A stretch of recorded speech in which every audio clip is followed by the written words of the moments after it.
Il vient de naître, ici, sous les décombres, et il est vivant. Un nourrisson rescapé à Alep, au milieu de l'horreur. Sa mère est morte en lui donnant naissance. Plus de 24 heures après le séisme, les miracles sont toujours possibles. Dans cet amoncellement de pierres, une petite main qui bouge. Mon Dieu, allez, n'aie pas peur. Les secouristes creusent avec précaution. C'est une petite fille, recroquevillée. Parle, mon enfant, parle. Un regard perdu, mais elle n'a pas de blessure grave. Aucun répit pour la sécurité civile syrienne.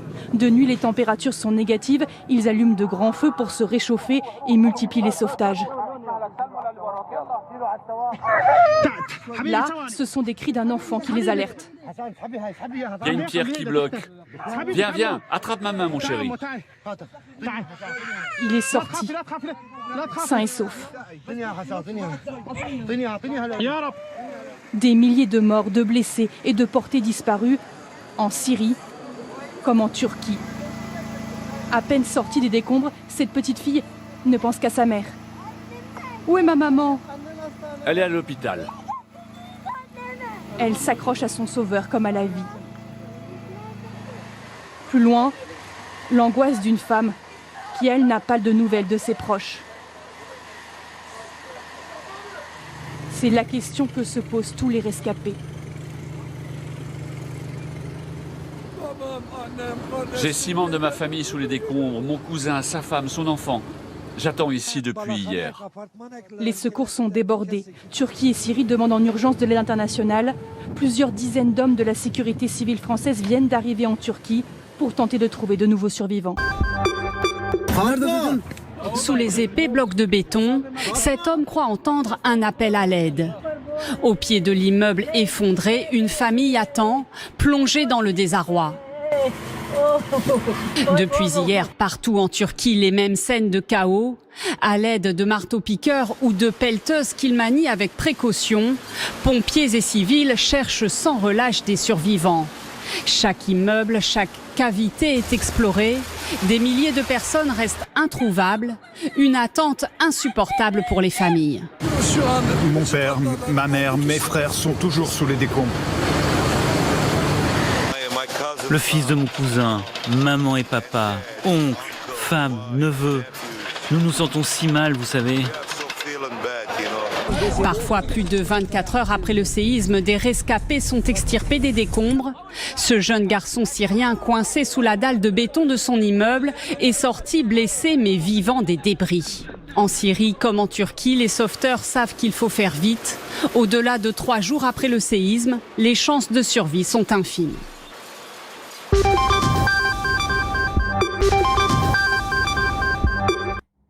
Entre les décombres de la ville d'Alep, les habitants scrutent les opérations de sauvetage et tentent d'aider comme ils le peuvent. Ici, à 80 km de l'épicentre, de nombreux immeubles résidentiels se sont effondrés. On pouvait sentir la terre bouger sous nous, comme des moulins à vent. Et les secousses étaient de plus en plus fortes. Tous les objets de la maison tombaient. On n'arrivait pas à se ressaisir et on ne savait pas quoi faire. Dans la vieille ville, des sites archéologiques ont également été touchés.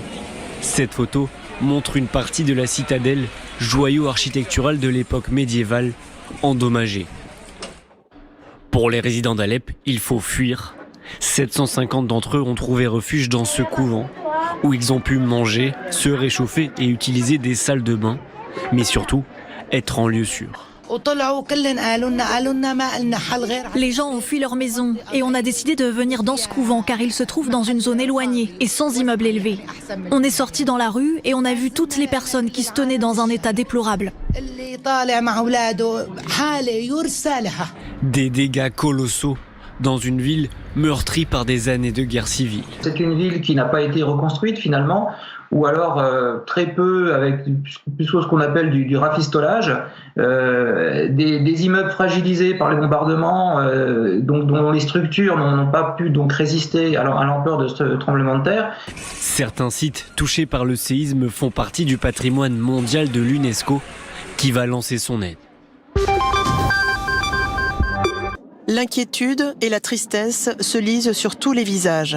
Ces 200 femmes turques de Bichevillers n'auraient raté pour rien au monde ce petit déjeuner au profit des victimes du séisme. Il faut qu'on les aide, quoi. Ça pouvait aussi être nous à leur place. Ils ont besoin vraiment d'aide. Vous avez de la famille sur place là-bas ? Non, j'ai pas de famille, mais bon, on est tous des frères et sœurs, quoi. C'est triste, franchement. Mais ce qui est bien, c'est de voir que ce soit la population turque ou étrangère qui se réunit. Là, il n'y a pas de blanc, noir, gros, mince, c'est tout le monde qui est pour le même sujet, quoi. On ne sait pas exactement comment on peut aider, on se sent impuissant. Et c'est pour ça aujourd'hui, si on peut vraiment toucher 1 ou 2 personnes ou même 10 personnes pour les aider, ça fera vraiment un truc en plus pour la Turquie.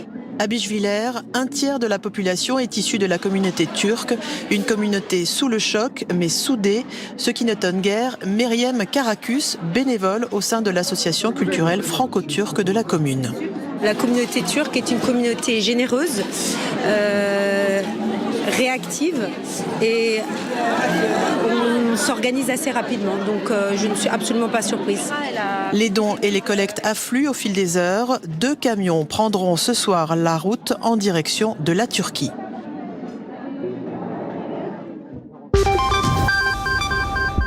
Potentially 23 million people are exposed. 23 millions de personnes pourraient être touchées par ce séisme, dont environ 5 millions de personnes vulnérables, parmi lesquelles 300 000 personnes très âgées, 1,5 million d'enfants.